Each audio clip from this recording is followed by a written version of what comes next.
two, one.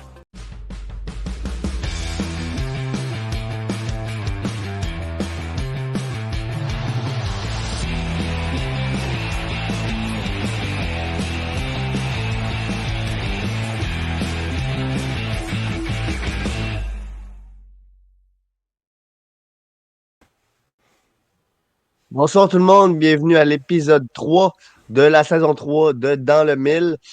Comment ça va, Renaud? Ça va bien, ça va bien. Écoute, on essaie un format un peu plus différent. Il va falloir que les fans s'adaptent pour nos quelques prochains épisodes. Donc, pour les prochains 3 ou 4 à peu près, ça va être ce format-là à distance.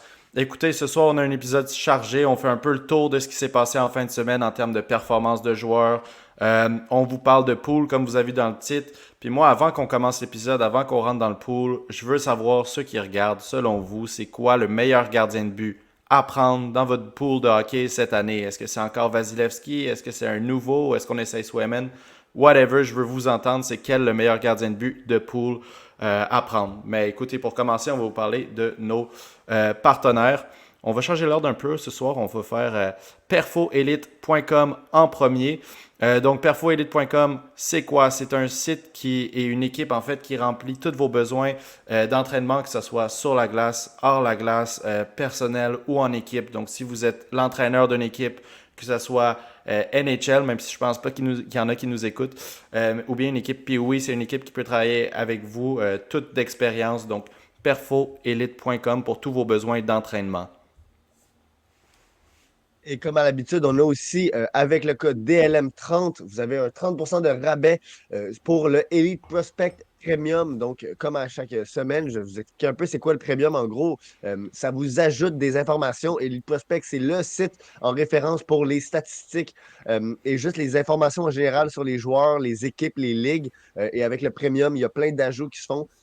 Comme on peut voir les game logs, j'ai oublié le terme en français, là, mais donc à chaque fois les statistiques des joueurs de chaque match. Et il y a plein d'autres comment dire, ajouts qui viennent avec le premium. Et 30%, on s'entend que c'est pas rien. Donc sur ça, je pense qu'on peut commencer avec les petites nouvelles. Ouais, ben écoute, aussi, vu que ça rentre autant bien dans le sujet d'aujourd'hui, là, si vous êtes fan de pool de hockey, nous on fait un 30 minutes où il y a à peu près 25 minutes qui vont être dédiées au pool, mais sur Elite Prospect, si vous avez le compte premium, il y a un guide de, je me souviens plus combien de pages, de 300 pages, avec les 100 meilleurs attaquants, 100 meilleurs défenseurs. En tout cas, c'est vraiment très très complet. Avant qu'on rentre dans les performances de la fin de semaine, Jules, je te laisserai on a encore écouté une nouvelle un peu moins le fun avant de rentrer dans des nouvelles qui sont un peu plus excitantes sur cette fin de semaine-là. Ouais, bon, donc c'est sûr que on continue avec des nouvelles un peu décevantes, je pourrais dire, là, en regardant des joueurs de la LHMQ, des anciens joueurs de la LHMQ, des anciens prospects québécois. Donc là, cette fois-ci, ben, c'est Gabriel Gagné, un ancien prospect des sénateurs principalement, qui, bon, vient de se faire poursuivre là, tout l'été par, je pense, tout l'été, il était dans des procès avec d'autres femmes qui l'accusaient d'agression sexuelle. Et en plus, là, son ex-conjointe ou son ex-copine aussi qui a témoigné quand même d'actions quand même très graves là, de manipulation et autres. Là. Je ne vais pas trop rentrer dans le détail parce qu'on pourrait partir longtemps. Là, mais bon, donc c'est ça. Un autre cas qui ne rend pas, comment dire, la LHMQ et le hockey en ce moment vraiment un fier service. Non, et écoutez, on voulait juste dire aussi en tant que pour toute l'équipe de Dans le Mille, donc c'est-à-dire moi puis Jules, mais on est de tout cœur avec les gens qui ont été victimes de cet homme-là. Là. C'est sûr qu'il y a eu beaucoup de problèmes, puis j'imagine même pas ce que son ex-conjointe a dû subir, donc on la croit et on pense aux gens qui ont été Oui. victimes. Maintenant, rentrons dans les nouvelles un peu plus le fun. Tout d'abord, ce matin, on a eu la nouvelle de la LHJMQ, Vince Ely est leur joueur de la semaine, donc le meilleur joueur dans le fond. Des deux matchs qui ont été joués en fin de semaine. Vince Ely, nous, c'est drôle parce qu'on a quand même une relation particulière, ben, écoutez, pas personnelle avec, mais on l'a regardé jouer depuis qu'il était en QM18, notre première année où on allait en QM18 souvent. Vince Ely était encore dans l'équipe de Montréal, donc on l'a pas mal vu évoluer. C'est un gars qui est très très robuste, mais qui a eu un développement un peu plus retardé, si je peux dire ça comme ça. Ça a pris un petit peu plus de temps avant qu'il éclore. On a vu des flashs la saison dernière, mais là, cette année, on voit vraiment le joueur que ça pourrait être. Puis écoutez, il va s'en venir à 20 ans à l'été prochain, donc trop tard pour le repêchage, à moins d'une saison extraordinaire où quelqu'un veut aller prendre un joueur de 20 ans, là, parce qu'on aurait le droit, là, techniquement, d'aller prendre un joueur de 20 ans, mais à surveiller pour les camps d'entraînement. Puis écoutez, un joueur avec du drive comme ça, qui se bat pour être devant le but, puis qui vient d'un système québécois, je serais vraiment pas contre le voir dans une de nos équipes québécoises. Mais là, écoutez, c'est vendre je me souviens plus c'est quoi l'expression, mais c'est beaucoup trop tôt pour dire ça, mais à surveiller pour les overagers l'année prochaine et les invités du camp.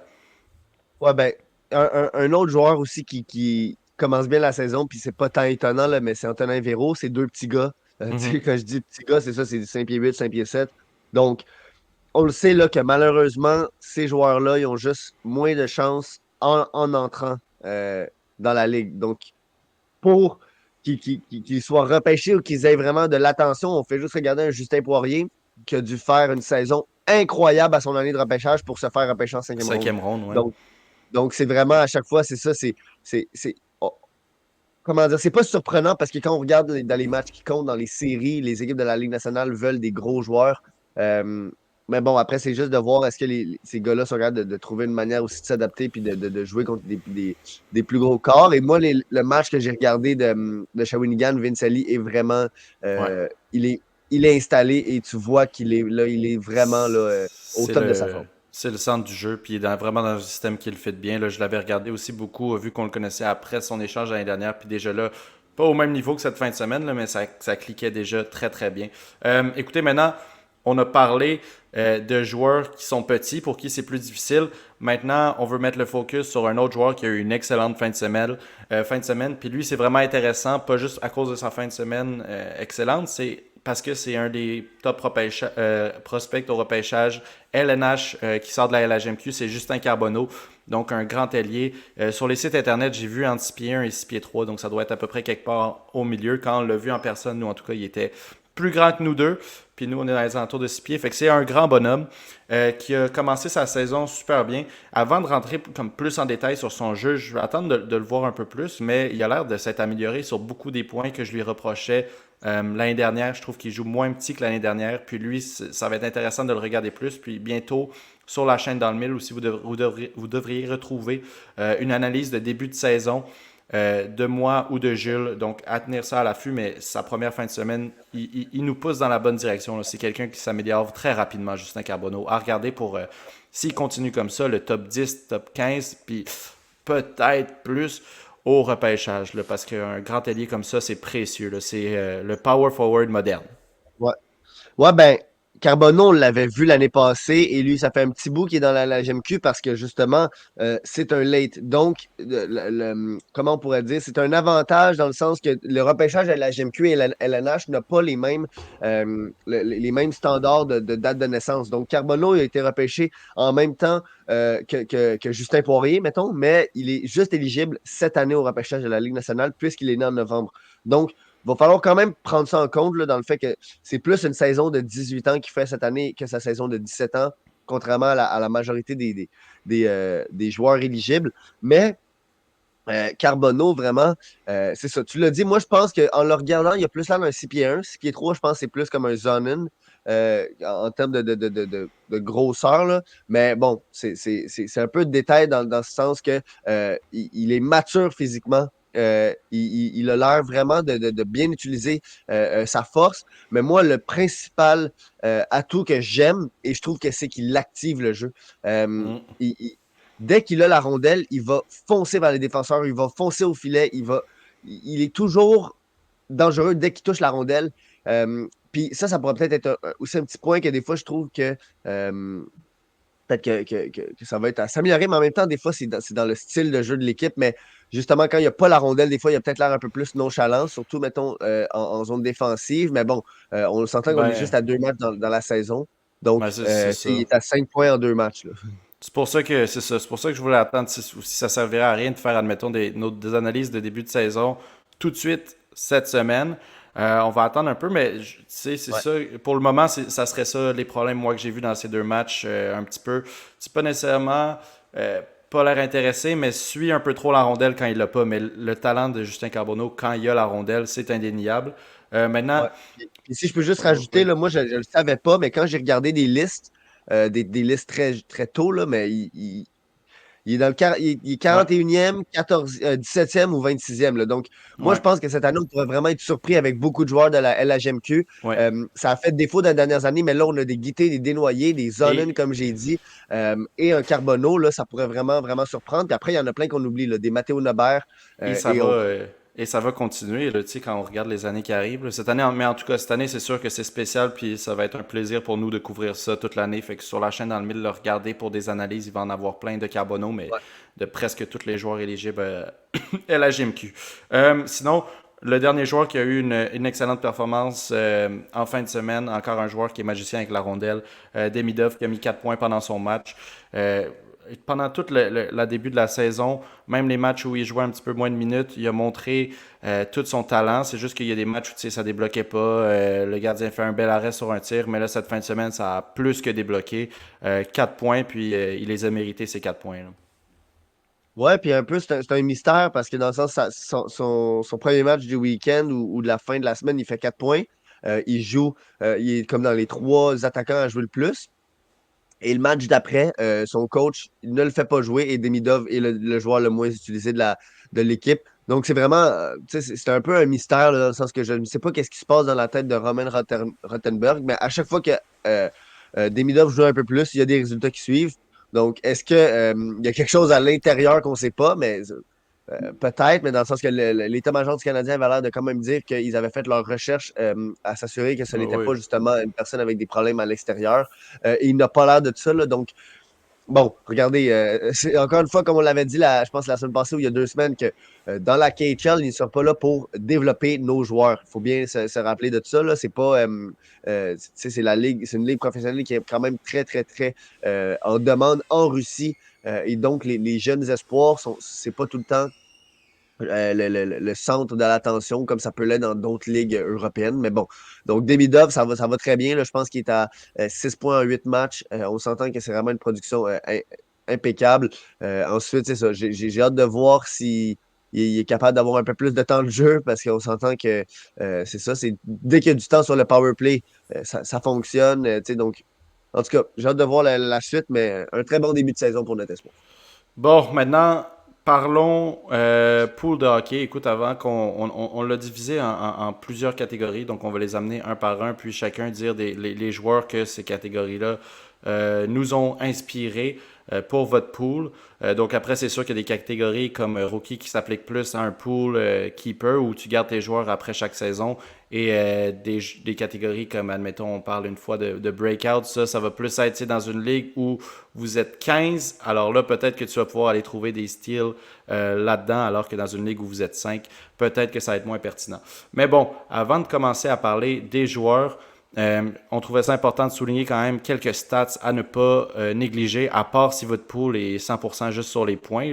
C'est vraiment aux gens de le customiser, mais d'habitude dans les ligues, des stats à regarder quand vous faites votre scouting de pré-pool, si vous le faites, là, à moins d'y aller juste au feeling, ça dépend. Euh, c'est vraiment les tirs sur le but, shot on goal, les plaquages, les hits, les tirs bloqués et le nombre de mises en jeu gagnées. C'est facile d'avoir un petit avantage sur les autres membres de votre pool quand vous regardez plus spécialement ces stats-là. Puis, Jules, je ne sais pas s'il y en avait une que tu voulais ajouter, mais sinon, je te lancerai dans les meilleurs rookies à prendre pour des pools cette saison. Ouais, ben non, je pense que tu as, pas mal tout résumé. C'est sûr que c'est ça. Il y a différents types de poules, puis il y a différents c'est ça, catégories qui peuvent être modifiées. Là. Donc après, il y en a d'autres, là, des points en infériorité numérique et autres. Mais nous, on va rester plus dans celle que nous, d'habitude, on choisit Ouais. et qui est le plus, selon nous, qui était le plus facile d'aller chercher des joueurs avec ces compétences-là et pas juste un shot in the dark. Ouais. Donc, pour les recrues, euh, mettons, nous, un exemple qu'on a fait, comme on n'était pas énormément dans notre pool, c'est qu'on s'est forcé à chacun de devoir prendre au moins une recrue, ce qui vient ajouter un peu plus de Mhm. piquant parce que justement, il faut que tu trouves une recrue qui va soit aller t'ajouter des stats dans les points ou dans les autres statistiques. Puis moi, je vais commencer avec juste un qui a joué l'année passée en série quand même assez profondément et qui, on l'a parlé tantôt, des petits gars, des petits gars, des gars qui sont pas très grands. Mais Logan Stankoven, Mhm. sincèrement, c'est juste un vol complètement. Le repêchage 2021 est un très bon repêchage pour le Canadien de Montréal. Mais pour Dallas, c'en est un très bon aussi avec Wyatt Johnston et Logan Stankoven. Mais Stankoven, moi, je pense qu'il pourrait racler les points cette année en jouant justement avec un Wyatt Johnston ou avec des vétérans. Dallas a une équipe très complète. Donc, ça va être intéressant. Je sais pas si tu veux que j'en enchaîne un autre ou tu voulais ajouter quelque chose sur Stankoven.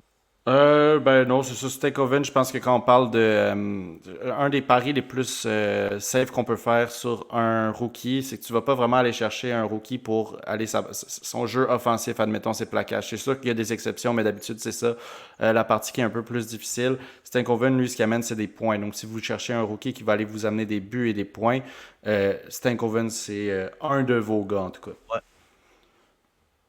Par la suite, un autre qui peut aller vous chercher beaucoup de points. Puis pourquoi moi je le mets là? Oui, d'un, c'est un haut, un espoir avec énormément d'attentes. Mais c'est aussi qu'il va sûrement avoir toutes les opportunités de thrive, de Ouais. réussir. Puis c'est Matvei Michkov parce que les Flyers, je pense qu'il manque définitivement de high-end. Talent de haute qualité. Là. Et Michkov, ça peut vraiment être ce joueur-là. Puis on l'a juste vu dans son premier match pré-saison. Qui a vraiment, vraiment des habiletés offensives, là, c'est vraiment, vraiment développé. Le seul petit point que je pourrais dire sur Michkov, là, puis ça, c'est peut-être justement circonstanciel, mais son coach, c'est John Tortorella. Et on le sait que John, il a des techniques qui peuvent être quand même assez anciennes, mais qui peuvent être quand même aussi très demandantes pour ses joueurs, de demander d'être complet et tout. Et donc, Mitchkov, un joueur qu'on sait qu'il y a des petits problèmes des fois à revenir en défensive et autres, ça se pourrait que Mitchkov soit mis sur la touche plusieurs matchs cette saison là, pour justement ne pas suivre le plan de match. Mais si ça arrive pas, le Mitchkov pourrait faire énormément de points. Ouais, puis écoutez, après ça, là, je vais enchaîner avec deux qui sont quand même, vous allez regarder n'importe quelle liste, n'importe quel article pour le Calder, ils vont être mentionnés. Tout d'abord, Maverick Bourque, un Québécois. Maverick Bourque n'a pas encore beaucoup d'expérience. En fait, je pense, je me souviens même plus s'il a joué un match à LNH, je pense pas. Hein? Ouais, Oui, oui, il a oui. joué, mais Mais bref, vraiment une courte durée. Pourquoi est-ce que les gens disent que ça pourrait être un candidat surprise ou pas, là, dépendant de votre opinion pour le Calder? C'est parce que c'est un gars qui en HL a performé en termes de points énormément. Il est dans le système des Stars. Ça fait joueur après joueur que les Stars montent et que ça clique tout de suite. Et puis, Maverick Bourque, c'est un joueur qui, certes, son jeu n'est pas physique, mais il n'a pas peur du physique. Ça n'a pas été un défi pour lui en arrivant en HL, le physique. Puis je pense pas qu'en LNH, le physique, ça va être un défi pour lui. Donc ça pourrait. Puis Maverick Bourque aussi lui ont donné le temps là, vraiment de se développer puis d'atteindre une maturité où il est prêt maintenant pour la LNH. C'est vraiment son step naturel. Puis je pense qu'il va avoir une première saison productive. Sinon, l'autre, le plus ouais, facile. ben, juste deux secondes, là, Vas-y. ça a été le joueur, ça a été le MVP de la Ligue Ouais, américaine l'année passée. ouais, c'est Donc, ça. Sinon, l'autre, parlons maintenant le choix numéro un au repêchage cette saison, le choix facile, McLean Celebrini. Je pense que si vous voulez quand même un safe bet pour un rookie qui va avoir du temps de jeu, qui va se faire donner sa place, puis qui va pouvoir faire un peu ce qu'il veut, un peu comme Bédard l'année dernière, ça va être Celebrini à Chicago, excusez-moi, pas à Chicago, à San Jose. Il est déjà projeté d'être sur la première ligne. Sinon, moi, il m'en reste deux autres. T'en avais-tu d'autres à mettre avant, toi? ben moi, c'est Bruni. Pourquoi je le trouve super intéressant aussi, c'est qu'il va sûrement gagner beaucoup de mises en jeu puisqu'il va être Mhm. probablement le premier centre. Il va en prendre Donc, beaucoup, ouais. ça, c'est quand même une catégorie qui peut être dans votre pool. Nous, il l'est. Donc, Ouais. Celebrini, c'est toujours intéressant de penser à ça, qu'il va faire beaucoup de mises en jeu. Et quand tu fais beaucoup de mises en jeu, ben, à un moment donné, tu en gagnes beaucoup. Donc, moi, c'est pour ça que je le trouve intéressant. Sinon, moi, je m'en vais dans les défenseurs. Là. OK. Ben, Ben, le vas-y premier, fort. ouais, ouais, ok, ben, je vais y aller très fort parce que je pense que, bon, c'était juste un match préparatoire hier, mais depuis qu'on l'a repêché, le Canadien a repêché Lane Hudson, ce gars-là fait juste aller à l'encontre des attentes, dans le sens que les gens sont toujours en train de douter. Et c'est normal regardant sa stature, son poids, mais vraiment, on voit à quel point il est capable de juste se synchroniser avec les meilleurs joueurs. Hier, c'était Dak et Lainé, vraiment, que c'était juste fantastique dans la zone offensive. Et aussi, il répare ses erreurs. Moi, je pense que Hudson va monter très rapidement. dans l'échelon des défenseurs. Il va venir prendre beaucoup, beaucoup de temps de jeu. Hier, ça a été le défenseur le plus utilisé. Je veux dire, moi, sincèrement, le Canadien, justement, c'est une équipe qui n'a pas la profondeur incroyable pour justement pas devoir laisser d'espace à un Hudson. Et aussi, on n'est pas en mode gagner maintenant. Donc, on n'a pas besoin d'avoir des défenseurs qui ne font pas d'erreur ou qui. Donc, Hudson aura vraiment la liberté de juste produire, d'amener de l'offensive. On n'a pas de défenseurs qui produisent de l'offensive comme lui. Donc, moi, je pense vraiment que Hudson a un cas pour gagner le Calder si il reste en santé et si il est sur les power play le premier, mettons, le plus rapidement possible. Mais même là, le deuxième power play aura quand même des très bons joueurs. Donc, moi, Hudson, je pense sincèrement que c'est pas rêvé de dire qu'il pourrait être un des top 3 du Calder. Ouais, bon, parfait. Hudson, c'est sûr que nous, pour le moment, ça va peut-être être un bon pick-up de saison. Je pense qu'il y a beaucoup de personnes qui vont être réticents de le prendre avant de l'avoir vu vraiment en LNH+, mais ça va être peut-être Ouais, c'est ça. Mais un c'est surtout rookie qui. d'être dans la LNH. Ben, c'est ça. Ça pourrait être un des défenseurs le plus, tu sais, sur Yahoo ou Fantasy, en tout cas, il donne les stats de combien de joueurs ont été placés dans une équipe là, et non Ouais. repêchés. Ça pourrait être un des joueurs qui a ça le plus haut. Sinon, moi j'en ai deux derniers qui sont un peu plus surprises, que peut-être je prendrais plus de prendre un peu plus de patience avec eux. Il y a Cutter Gauthier qui va jouer sa première saison. Je m'attends pas à une saison énorme en production, même si on parle plus que dans les alentours de peut-être 30-35 points. Moi, je dirais, même s'il y a le potentiel d'en mettre plus, vraiment. Mais lui, ça va vraiment être l'aspect physique qui va être intéressant. Ça va être un gars qui va arriver dans la LNH déjà avec un peu ce thème-là. Là. Les gens le connaissent pour ça, donc il va vouloir prouver ça. Un peu comme son coéquipier McTavish quand il était arrivé. Il fallait qu'il amène cette intensité-là déjà parce que c'est pour ça qu'il est allé, qu'ils l'ont pris. Puis sinon, que ça serait vraiment. Je voulais en mettre un peu plus surprenant, un peu plus surprise, qui pourrait causer une surprise. J'ai mis Josh Dowen Ouais. avec Utah Hockey Club. Pourquoi? La saison passée en HL, il y a 44 points. Donc, c'est très correct. C'est quand même une bonne production pour une première saison en HL. Mais c'est vraiment quand il a été monté en LNH, ils lui ont donné des chances, vu que justement, Utah, c'est pas l'équipe la plus complète pour le moment. Puis, il a mis 9 points en 11 matchs. Donc, s'il arrive dans la LNH cette saison, puis qu'il produit à ce point-là, ça pourrait être une des surprises pour peut-être être dans la discussion du Calder, même si je pense pas que ça va être lui qui va le gagner. C'est un nom à garder en tête. Complètement. Est-ce qu'on passe à la prochaine catégorie? Ouais, ben écoutez, ça aussi, ça pourrait être une bonne question pour les gens qui écoutent. Comment est-ce que vous diriez Breakout Candidates en français? Donc, Moi, je pense que c'est des joueurs en éclosion, là, où c'est des joueurs qui vont éclore, là. ouais. Ben, Je pense que c'est ça le terme le plus proche en français. moi, j'en mettrais un au début parce que je pense que c'est un peu triché de dire éclore, mais je trouvais que c'était la catégorie où il fitait le mieux. Moi, j'ai mis Connor Bedard dedans, pas parce que il a pas éclos la Ouais. saison dernière, c'est juste qu'à cause de la blessure, puis un peu comme la première saison de McDavid, on les a vus comme bien produire, mais pas vraiment proche de leur potentiel. Puis McDavid, je pense que c'est à sa deuxième saison qu'il a mis son premier 100 points. Bedard, ça pourrait être dans les alentours de 90-100 points cette saison, ce qui serait quand même à mon avis, une assez grosse amélioration pour la saison passée pour le justifier de au moins le mentionner dans cette section-là, même si techniquement, c'est pas ça la définition d'éclore. Ouais, puis ils sont allés chercher un peu plus de renfort pour Bedard, justement. Et Mhm. il y a des Frank Nazar et d'autres, peut-être, prospects de Chicago qui vont surprendre cette année. Donc, moi, je suis quand même d'accord. Puis justement, moi, mon premier candidat en éclosion, euh, qui peut justement paraître encore une fois un peu étrange parce qu'il y a eu une excellente saison l'année passée, mais moi, pour moi, c'est Wyatt Johnston parce que je pense que Mhm. Johnston, on n'a même pas encore vu le plafond que ce gars-là peut apporter offensivement. Vraiment, c'est juste, on l'a vu en série, là, il est dominant. Je veux dire, c'est un vol, c'est littéralement un vol. C'est déjà le joueur avec le plus de points de la Ligue nationale. Pas de la Ligue nationale du draft, excuse-moi. Et donc, c'est ça. Pour moi, Wyatt Johnston, c'est vraiment un candidat qui a fait 65 points l'année passée. Moi, je pense qu'il peut aller au-delà d'un point par match et être justement le premier centre de Dallas là, de cette année. Donc, pour moi, ça, c'est mon breakout candidate. Ouais, moi j'avais aussi.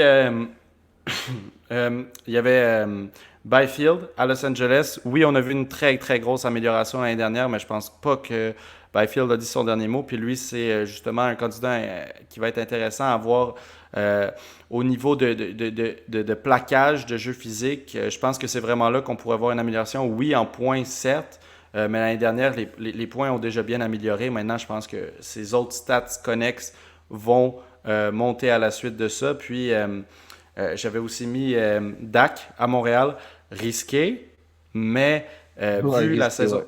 vu les deux samples qu'on a vus pendant les deux premiers matchs de la saison dernière, où on aurait pu dire que c'était un des meilleurs joueurs, si ce n'est pas le meilleur joueur de Montréal, sur la glace pour ces deux matchs-là, je pense que ça pourrait être un choix vraiment euh, au risque, haute récompense, puis tu sais, éclore dans le sens où on pourrait finalement voir sa saison où son amélioration se conclut un peu, le voir l'œuvre projet final de Kirby Dak qui rentre dans le début de ses années de prime. Ouais, puis ben moi, je vais y aller avec un qui avait commencé la saison passée avec, justement, puis c'est Juraj Slavkovski. Je pense que Mhm. Slav, quand on parle de juste des catégories du pool, en termes de tir bloqué, en termes de frappe, ben de mise en échec, en termes de tir, je pense que Slav va juste vraiment encore plus prendre d'aisance sur la patinoire et pourrait vraiment devenir un vol, là. Dans le sens que, tu sais, on l'a déjà vu l'année passée, dans la deuxième moitié de saison, juste commencer à être un joueur qui était dans un rythme de faire 70 points. Puis je pense que cette année, il va commencer, il va hit the ground running, comme on dit, là. Ouais. Donc, il va commencer la saison comme il a terminé la saison passée. Tout le monde dit à quel point ils ont vu Slav et il a l'air d'être le joueur le plus entraîné, le plus. Il y a Sportsnet sont allés en Slovaquie les rencontrer. Cernak et Slavkovski, ils disaient Slavkovski est complètement une brute. Donc, moi, j'ai hâte de voir. Moi, on parle des fois d'un peu le Jagger junior, là, puis je pense que Mhm. c'est ça. Il pourrait nous prouver ça cette année, là, qu'il consolide cette place-là. Avec encore plus un Suzuki et Caulfield qui continuent à leur progression. Donc, moi, il y a Slav.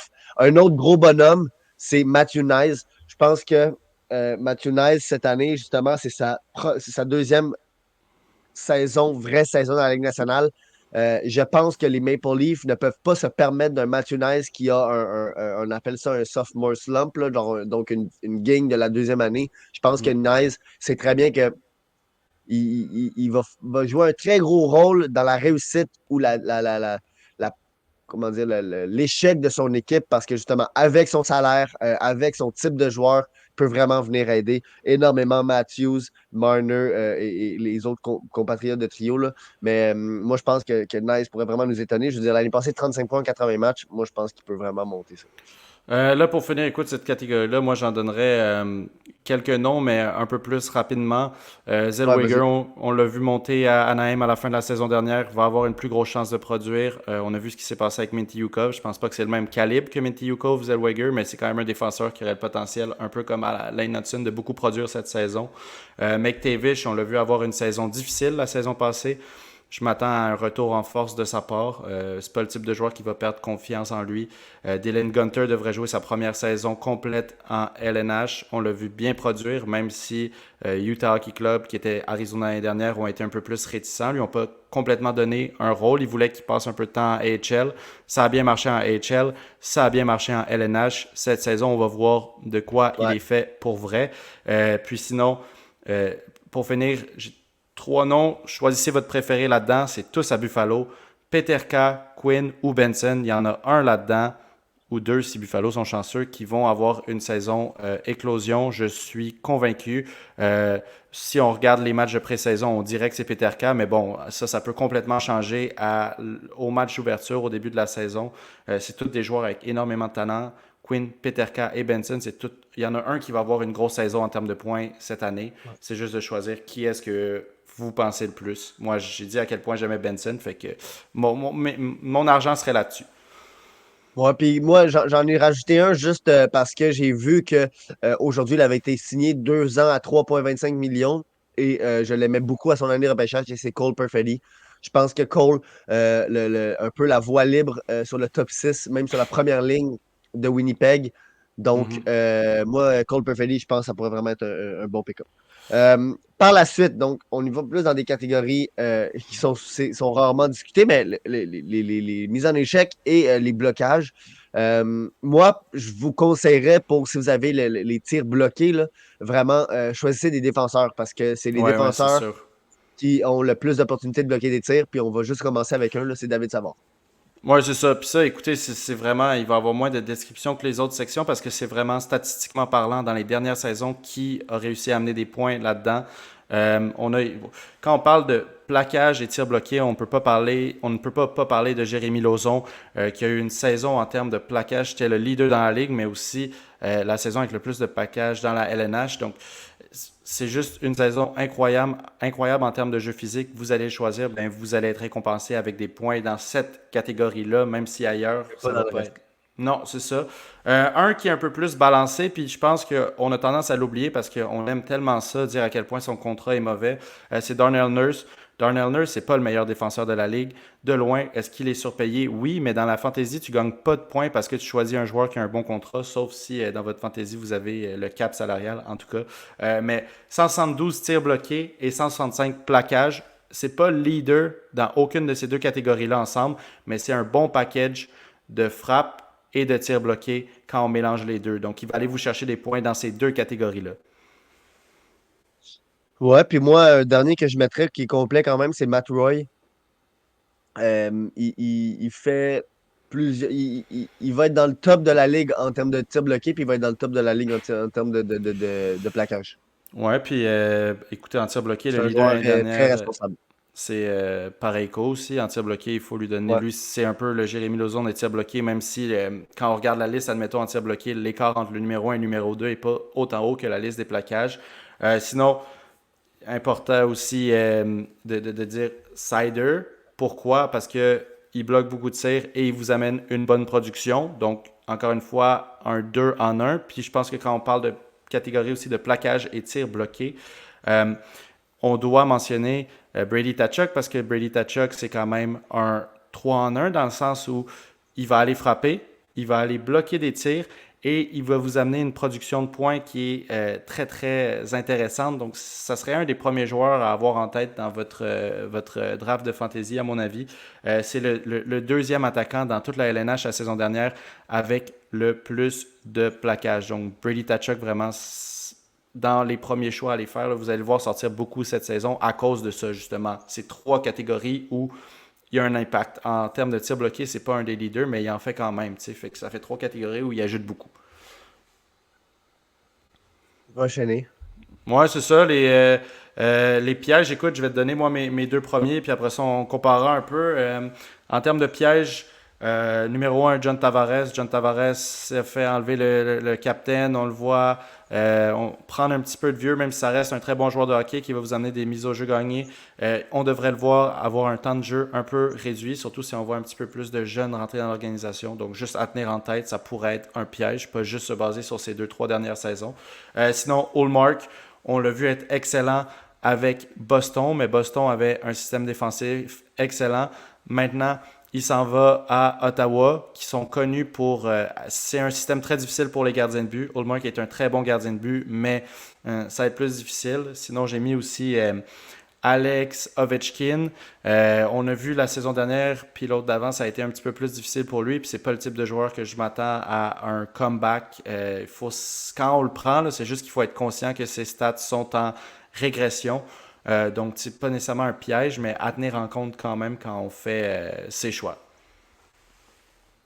Ouais, puis je vais y aller avec un autre un peu qui est justement à la fin de sa carrière, là. Puis moi, c'est Brad Marchand. Je pense que oui, Boston vont encore être une très bonne équipe dans la ligue, juste à Hmm. cause de leur culture. On peut pas aller à l'encontre d'eux autres, mais je pense qu'à un moment donné, Marchand, ça va ralentir. Et on le voit déjà, ça commence un peu à descendre, là. Et c'est ça. Je pense que faut faire attention. Faut peut-être pas s'attendre là, justement qu'un Brad Marchand à 36 ans ait les mêmes statistiques qu'avant. Mais ce qui est intéressant avec Marchand, c'est justement un peu l'éventail de statistiques qu'il peut venir remplir là, en termes de plaquage et autres. Euh, Mais tu sais, c'est ça. Je pense vraiment qu'on commence à avoir un peu une fin d'un Brad Marchand super efficace. Mais encore une fois, Boston n'ont pas de joueurs. Ouais. Ils ont pas comme 6 joueurs pour remplacer Marchand, là. Donc, il va toujours jouer sur le top 6 et dans le premier power play et peut-être le désavantage numérique. Euh, Puis sinon, ben, un qui est quand même assez répandu, là, mais c'est Reinhardt. Tu Mhm. sais, est-ce qu'il va vraiment être capable de refaire une saison de 50 buts? C'est vraiment à se le demander, là. C'est un gros pari, en fait, que je dirais, là. C'est parce que il s'agit qu'il refasse le 50 Ouais. buts et vous allez avoir un excellent joueur, mais les chances sont que ça c'était une année qui était un peu justement un flou, un peu une année, tu sais, ça va être sa meilleure Ouais. saison de De sa carrière. carrière. Donc, Puis c'est ça. Moi, juste je pense que garder en c'est mes tête deux. aussi le niveau des équipes qui baissent. Là, moi, le meilleur exemple qui me vient en tête, c'est Tampa Bay. On a vu Kucherov être Ouais. un des leaders de la ligue en points. Vasilevski excellent. Godzol qui s'en vient, mais Stamkos s'en va. Le niveau de Tampa Bay est descendu un tout petit peu comparé à la saison dernière, donc ça pourrait avoir un impact sur les statistiques de leurs joueurs. Donc, à garder en tête quand on choisit un joueur de Tampa Bay. Sinon, Jules, je te laisserai y aller avec tes joueurs à ne pas sous-estimer.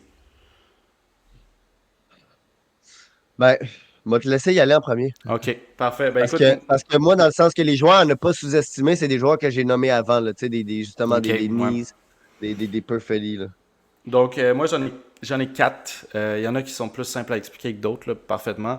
Déjà, Veregi, c'est un joueur qui, en tant que tel, tu sais, quand on le regarde lui tout seul, va pas être le leader partout, nulle part. Ça va pas être le meilleur en points, en but, en assists, peu importe, mais c'est un joueur qui se donne beaucoup, qui joue des top minutes avec un top 6 top. Donc, souvent, il est sur la première ligue en Floride l'année dernière. Puis quand il n'est pas sur la première ligue, il est sur la deuxième ligne. Amène des pucks au net, il se bat dans le sens où il frappe, donc ça va pas être le leader en plaquage, ça va pas être le leader en tir bloqué, mais il va aller en chercher un petit peu par-ci par-là en ayant une très bonne production de points. Donc n'oubliez pas Veregi quand vous faites votre pool. Sinon, j'ai mis Nico Ishier à New Jersey aussi. Le Nico Ishier, ça va pas être le plus grand producteur de points, mais en termes de tir au but, shot on goal, il est excellent. A beaucoup de buts sur le power play et c'est un gagnant de mise au jeu. Donc, quand on prend en compte, c'est quelqu'un qui va vous faire gagner la catégorie shot on goal et mise en jeu. Deux catégories que souvent les autres peuvent sous-estimer. Donc, tu vas prendre Nico Ishier, ils vont te battre dans peut-être la catégorie des buts, mais tu vas les gagner, tu vas les battre dans la catégorie assist, mise en jeu et tir au but. Sinon, j'ai mis aussi Barzell. Je pense que Barzell, on l'a un peu oublié parce que les saisons dernières, ça marchait vraiment pas avec le système des Highlanders. On lui a demandé de jouer un rôle un peu plus défensif, ce qu'il est capable de faire, mais qui n'est pas vraiment sa force.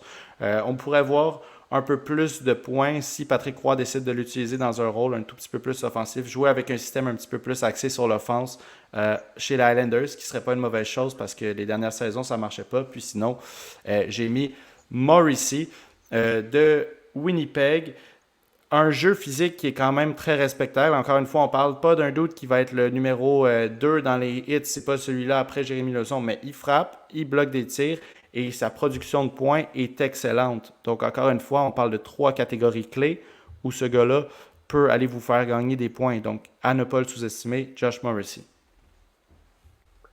Dans les gardiens qui pourraient surprendre, moi, j'ai deux recrues, donc j'ai Dustin Wolf et Yaroslav Askarov, mais j'ai aussi un gardien qui est déjà quand même au top, là, mais c'est Ilya Sorokin, parce Mhm. que je pense que Sorokin, l'année passée, ça a été quand même une année un peu décevante, et je pense qu'il pourrait vraiment revenir avec tu sais, une année complète de Patrick Roy.